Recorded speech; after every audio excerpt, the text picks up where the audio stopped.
CA foundation का syllabus क्या है। अब उसके सिलेबस पर बात करते हैं कि स्टूडेंट को चार्टर अकाउंटेंट बनने के लिए उनका पहला स्टेप है सीए फाउंडेशन, जिसे पहले हम सीपीटी के नाम से भी जानते थे। सीपीटी कॉमन प्रोफिशिएंसी टेस्ट के नाम से जानते थे। तो ये सीपीटी का सिलेबस यानी सीए फाउंडेशन का सिलेबस, पाठ्यक्रम में कौन कौन सा पेपर है, कैसे कैसे तैयारी है, किस टाइप से उसमें क्वेश्चन आता है, इन बिंदु पर चलते हैं। तो सीए फाउंडेशन का सिलेबस, इसमें 4 पेपर होते हैं, 4 बुक पढ़ने हैं आपको। सबसे पहला बुक है अकाउंटेंसी, दूसरा बुक है बिजनेस लॉ, तीसरा बुक है मैथमेटिक्स और चौथा पेपर है इसका इकोनॉमिक्स। अब अकाउंटेंसी में 11th 12th में 11वीं 12वीं में जो अकाउंटेंसी है वही है इसमें। बिजनेस लॉ जो है 11वीं 12वीं से रिलेटेड और थोड़ा सा उससे हाई लेवल का भी है।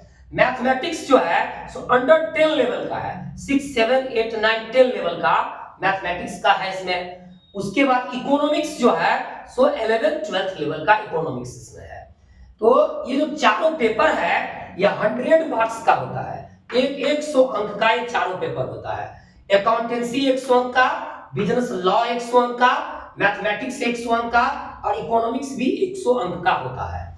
ये जो चारों पेपर है, इस चारों पेपर में क्वेश्चन किस टाइप का रहता है वो थोड़ा देखिए। जो चारों पेपर है उसमें डिस्क्रिप्टिव यानी कि सब्जेक्टिव, लघुत्तरीय दीर्घोत्तरीय क्वेश्चन भी होता है, शॉर्ट टाइप और लॉन्ग टाइप क्वेश्चन भी रहता है। और दूसरा पार्ट ऑब्जेक्टिव यानी वस्तुनिष्ठ एमसीक्यूज क्वेश्चन भी रहता है। तो यानी कि डिस्क्रिप्टिव और ऑब्जेक्टिव दोनों का मिश्रण के तरीका से इसमें एग्जाम का पैटर्न है, क्वेश्चन इस टाइप से रहता है। अब पासिंग मार्क क्या होता है वो जानते हैं।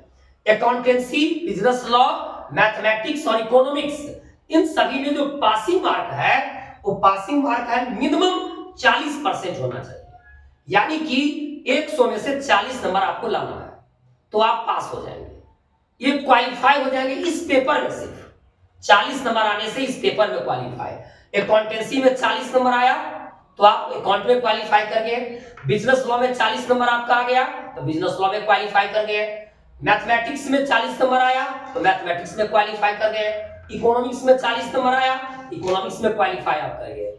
लेकिन आपको चारों सब्जेक्ट को मिला करके क्वालिफाई करने के लिए, सीए फाउंडेशन में क्वालिफाई करने के लिए चारों पेपर मिला के आपको 50% मार्क लाना है। मतलब कि 400 में से आपको 200 नंबर लाना है। यानी कि एक पेपर में पास करने के लिए 40 नंबर तो कम से कम ठीक है, तो उस पेपर में आप पास कर गए। लेकिन यदि सभी में आपको 40 नंबर आता है तो सीए फाउंडेशन में आप क्वालिफाई नहीं कर पाएंगे, डिस्क्वालीफाई हो जाएंगे। क्योंकि 40-40 करके तो 160 नंबर ही आया। और ICAI Indian institute of charter accountant का रूल है, नियम है, चारों पेपर 400 में से आपको 200 नंबर लाना है, 50% लाना है। तो कहीं ना कहीं आपको ज्यादा नंबर लाना है।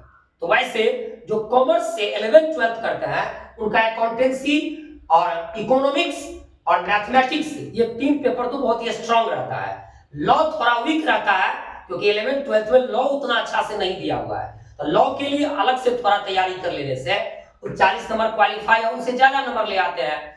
अक्सर 11th 12th कॉमर्स वाले स्टूडेंट का अकाउंट में 70-80 नंबर आता है, इकोनॉमिक्स में 70-80 नंबर आ जाता है, मैथ में 60 कभी टूटता ही नहीं, ऊपर रहता है। लॉ तो लॉ में ही 50-60 के अप्रॉक्स नंबर ले आ पाते हैं। तो 200 नंबर टोटल में से लाना बहुत बड़ी कठिन बात नहीं है। 50% नंबर ला करके आप सीए फाउंडेशन क्वालिफाई कर सकते हैं, ये इनका इजी प्रोसेस है। अब आईसीएआई के नियम के अनुसार से ये जो परीक्षा है तो 1 वर्ष में 3 बार आयोजित की जाती है। पहले 1 वर्ष में 2 बार होती थी, अब थोड़ा सा नियम बदल दिया गया है। इसमें 1 वर्ष में 3 बार परीक्षा होती है। आप 12th पास करेंगे मार्च महीने में और मई और जून में इसकी एग्जाम होगी। तो 12th के तुरंत बाद इसका एग्जाम आपका हो जाएगा। तो यानी कि 12th में आप पढ़ रहे हैं, यानी कि इंटरमीडिएट में आप एडमिशन ले लिया है तो आप सीए फाउंडेशन में रजिस्ट्रेशन करवा सकते हैं।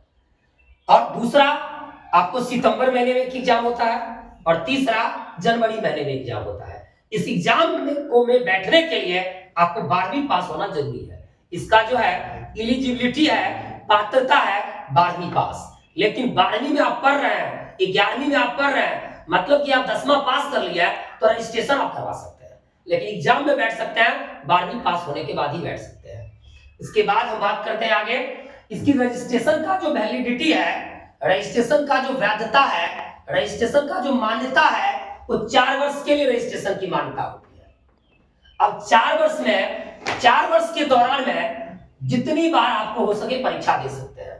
आप ये सोच सकते हैं कि यदि आप 10वीं पास करके रजिस्ट्रेशन करवा लिए हैं तो 11वीं 12वीं 2 साल तो पढ़ने में ही चला जाएगा, इन दोनों साल तो एग्जाम दे नहीं सकते आप। तो 12वीं पास होने के बाद आप एग्जाम देंगे, तो एग्जाम देंगे तो 2 साल में आप 8 बार एग्जाम दे, 2 साल में 6 बार एग्जाम दे सकते हैं, एक वर्ष में 3 बार और फिर अगले वर्ष 3 बार, 6 बार। तो 6 बार एग्जाम देने की जरूरत क्या है आपको? आप 6 बार एग्जाम क्यों दीजिएगा? आप एक ही बार में तो क्वालिफाई कर जाइएगा।